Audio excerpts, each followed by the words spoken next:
आता पाहणार आहोत टॉप 9 मोठ्या घडामोडी। नीट पेपर फुटी प्रकरणी दादरमध्ये युवक काँग्रेसचं आंदोलन, केंद्रीय शिक्षण मंत्र्यांच्या राजीनाम्याची मागणी, पोलिसांकडून आंदोलकांची धरपकड। नीटची पुनर्परीक्षा ऑनलाईन घेण्याची मागणी सर्वोच्च न्यायालयानं फेटाळली। 21 जून रोजी होणारी परीक्षा ठरलेल्या वेळापत्रकानुसार लेखीच होणार।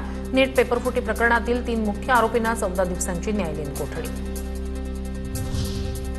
सीबीएसईचा ऑनस्क्रीन मार्किंग वाद संसदेत, या पद्धतीमुळे नुकसान झालेला विद्यार्थी सार्थक सिद्धांत प्रणालीतील त्रुटींवर शिक्षण विषयक संसदीय स्थायी समितीसमोर सविस्तर सादरीकरण, तर वादानंतर सीबीएसईचे अध्यक्ष आणि सचिव यांची बदली, तो ओएसएम प्रकरणी चौकशी समिती गठीत।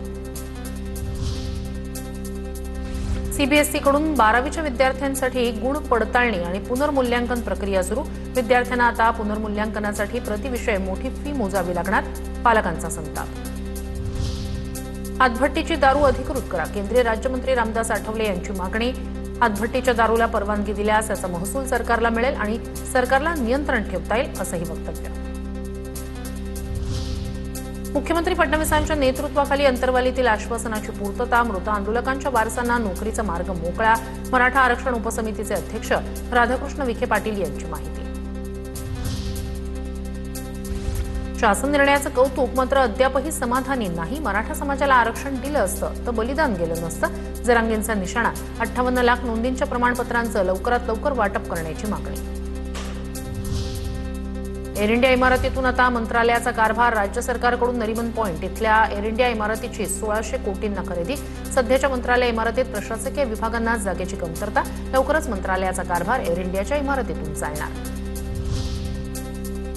भिवंडीतील नारपोली पोलीस ठाण्याची रेकी, दहशतवादी कटाचा तपासात धक्कादायक खुलासा। वांद्र्यातील अनधिकृत मशिदीच्या पाडकामाचा बदला घेण्यासाठी कट रचल्याचा संशय, उत्तर प्रदेश एटीएस कडून दोघांना अटक। आता पाहणार आहोत टॉप 9 मोठ्या बातम्या। सोलापूरमध्ये मौलानानं चिमुकलीचा विनयभंग केल्याची घटना, आरोपी मौलाना उमर रिझवी याला 2 दिवसांची पोलीस कोठडी।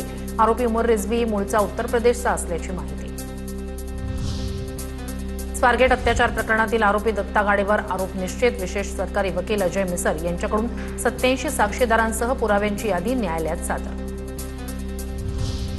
कर्जबाजारीपणातून सुटण्यासाठी स्वतःच्याच मृत्यूचा कट रचत निष्पाप तरुणाचा खून केल्याची धक्कादायक घटना, जालन्यातील जाफराबाद तालुक्यातील घटनेनं खळबळ। नितीन गवळीनं स्वतःच्या मृत्यूचा बनाव रचत संदीप चव्हाण या तरुणाचा खून करून कार पेटवली।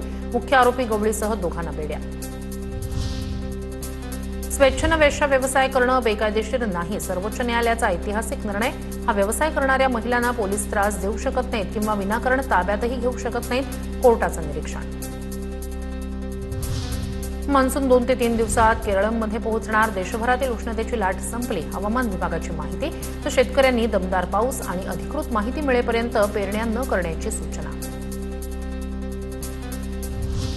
विदर्भात यावर्षी कमी पावसाचा अंदाज, 92 ते 94% पाऊस पडण्याची शक्यता। विदर्भात मान्सून 10 ते 15 जून पर्यंत येण्याचा अंदाज, 10 जून पूर्वी काही भागात अवकाळी पावसाची शक्यता। जळगावच्या जिल्हा उपनिबंधक कार्यालयासमोर आंदोलनकर्त्यांवर वादळी वाऱ्यामुळे मंडप कोसळला। व्हिडिओ सोशल मीडियावर चांगलाच व्हायरल, सुदैवानं या घटनेत कुणालाही दुखापत नाही। नागपूरसह विदर्भातील काही भागात तापमानात घट, नागरिकांना मोठा दिलासा। काही शहरांमध्ये पारा 40 अंशांच्या वर, अनेक ठिकाणी मान्सूनपूर्व पावसाची हजेरी, पावसाचा अंदाज कायम।